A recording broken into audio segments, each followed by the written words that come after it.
அனைவருக்கும் வணக்கம். இன்றைக்கி நம்ம பொட்டுக்கடலைய வச்சு ஒரு ஸ்வீட் பண்ண போகிறோம். அது என்னென்னு பார்க்கலாம் வாங்க. நிறைய நண்பர்கள் வீடியோ பார்க்குறாங்க. ஆனால் யாரும் சப்ஸ்கிரைப் பண்ண மாட்டேன்றாங்க. நீங்கள் சப்ஸ்கிரைப் பண்ணிங்கன்னா அது எனக்கு ஒரு ஆர்வத்தை தரும். அடுத்தடுத்து வீடியோ போடுறது எனக்கு ஒரு ஊந்துதலாக இருக்கும். அதனால் மறக்காமல் சப்ஸ்கிரைப் பண்ணுங்கள். வாங்க எப்படி செய்யுதுன்னு பார்க்கலாம்.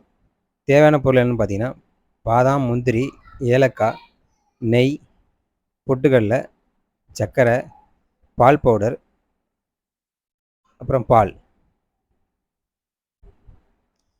இப்போ நம்ம சர்க்கரையை மிக்சியில் போட்டு நல்லா பவுடர் ஆக்கி வச்சுருக்கோம். அதை ஃபஸ்ட்டு சேர்த்துக்கலாம்.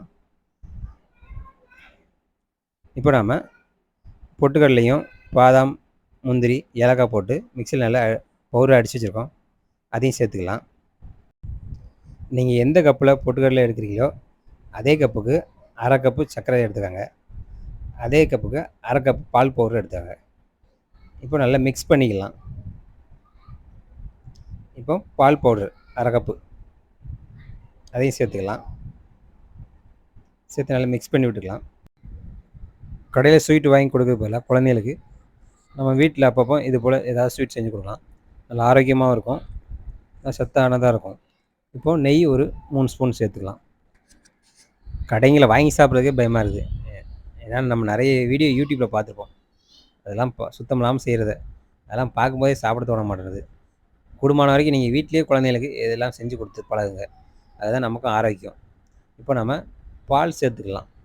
அதாவது தேவையான அளவுக்கு பால் சேர்த்துக்கலாம். கொஞ்சமாக சேர்த்து பிசையணும். நீங்கள் அதிகமாக சேர்த்துட்டிங்கன்னா அப்புறம் ஸ்வீட் வராது.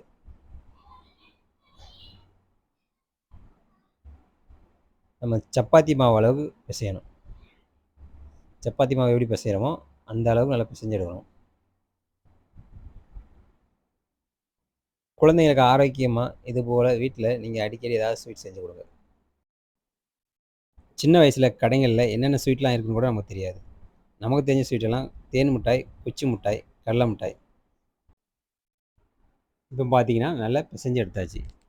இப்போ நமக்கு எந்த வடிவம் தேவையோ அதுக்கேற்ற மாதிரி பிடிச்சி எடுத்துக்கலாம். இந்த ஸ்வீட் செய்கிறதுக்கு அதிகமாக பொருள் தேவைப்படாது. அது மாதிரி செலவும் அதிகமாகாது. நம்ம வீட்டில் இருக்கிறத வச்சு அழகாக ஒரு ஸ்வீட் செஞ்சிடலாம். கடையில் போய் வாங்க நினச்சோம்னா ரேட் அதிகமாக இருக்கும். கிலோ 300ரூவா 400ரூவா சொல்லுவாங்க. நம்ம அழகாக வீட்டிலே செஞ்சிடலாம். அது போல் அவ்வளோதாங்க, ஸ்வீட் ரெடி ஆகிடுச்சு. இப்போ டெக்கரேஷன் பண்ணிடலாம்.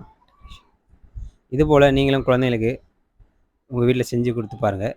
எப்படி இருக்குன்றதை கமெண்ட் பண்ணுங்கள். நம்ம வீடியோவை அடிக்கடி பாருங்கள். புதுசாக பார்க்குற நண்பர்கள் வீடியோவை சப்ஸ்கிரைப் பண்ணுங்கள், லைக் பண்ணுங்கள், ஷேர் பண்ணுங்கள், கமெண்ட் பண்ணுங்கள்.